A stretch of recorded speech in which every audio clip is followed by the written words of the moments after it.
இந்த கரூரில் நடந்த நாசகார சம்பவத்தால் சம்பவம் நடந்தாலும் நடந்தது. நிறைய யூடியூப்பில் பார்த்தீங்கன்னா, சோஷியல் மீடியாவில் நிறைய பேர்கள் வந்து பார்த்திங்கன்னா பொய்யா சொல்லி விட்றானுங்க. அதாவது இந்த சம்பவத்துக்கு இவன் தான் காரணம், இந்த கட்சி தான் காரணம், அவர் சொல்லி தான் செஞ்சுருக்காங்க, செருப்பு வீசியவர் கைது, அப்புறம் வந்து இந்த எதிர்பாரா திருப்பம், புதிய வீடியோ ஆதாரம் சிக்கியது, அவர் கைது, இவர் கைது. அதாவது இப்படி அவ்வளோ பார்த்திங்கன்னா அந்த வீடியோக்களில் பூரா வந்து பார்த்திங்கன்னா அந்த தம்ப்நெயிலில் வந்து முதல்ல வந்து எல்லோரும் பார்க்கணுன்னு ஒரு பொய்யை வந்து அதில் வந்து ரிஃப்ளெக்ட் பண்ணிடுறாங்க.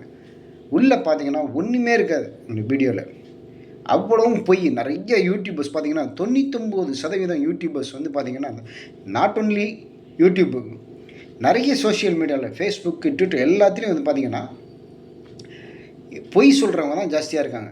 இந்த கரூரில் நடந்த சம்பவம் மட்டும் இல்லாமல் நிறைய விஷயங்கள் வந்து பார்த்திங்கன்னா பொய் சொல்கிறவங்க தான் ஜாஸ்தியாக இருக்காங்க. இவங்களுக்கு இதனால் என்ன கிடைக்குது?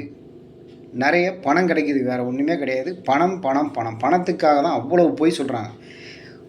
விரல் விட்டு எண்ணக்கூடிய 1-2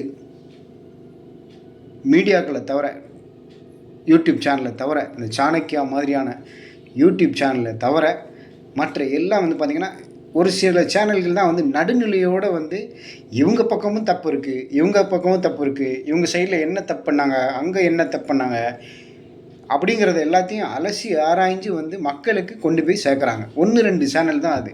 மற்ற எல்லாமே வந்து பார்த்திங்கன்னா ஒரு கட்சியை அல்லது ஒரு சாராரை சேர்ந்த இதிலேயே வந்து ஆதரவோடையே வந்து என்ன பண்ணுறாங்க, வீடியோ போடுறாங்க. ஒருத்தர் மாற்றி ஒருத்தர் குற்றம் சொல்கிற மாதிரியே வந்து என்ன பண்ணுறாங்க, சோஷியல் மீடியாவில் வந்து தகவல்களை நிறைய வந்து பரப்புகிறாங்க. மக்களுக்கு வந்து எது உண்மை எது பொய் அப்படின்னு தெரியணும் அப்படின்னா, விசாரிக்க வேண்டியவங்களை விசாரிக்க வேண்டிய விதத்தில் விசாரிக்க வேண்டியவங்க விசாரித்தாதான் இதில் வந்து உண்மை வெளியே வரும். அப்படி இருக்கும்போது நிறைய சோஷியல் மீடியாவில் பொய்யாக சொல்கிறாங்க. தயவுசெய்து இதெல்லாம் வந்து நம்பாதீங்க, நம்பி கெட்டு போகாதீங்க. உண்மை வெளியே வரும் ஒரு நாளைக்கு, கண்டிப்பாக எப்படியாவது உண்மை வெளியே வரும். அன்றைக்கி அந்த ஆத்தென்டிகேட்டட் நியூஸ் அதுதான் வந்து, அதை நம்புங்க.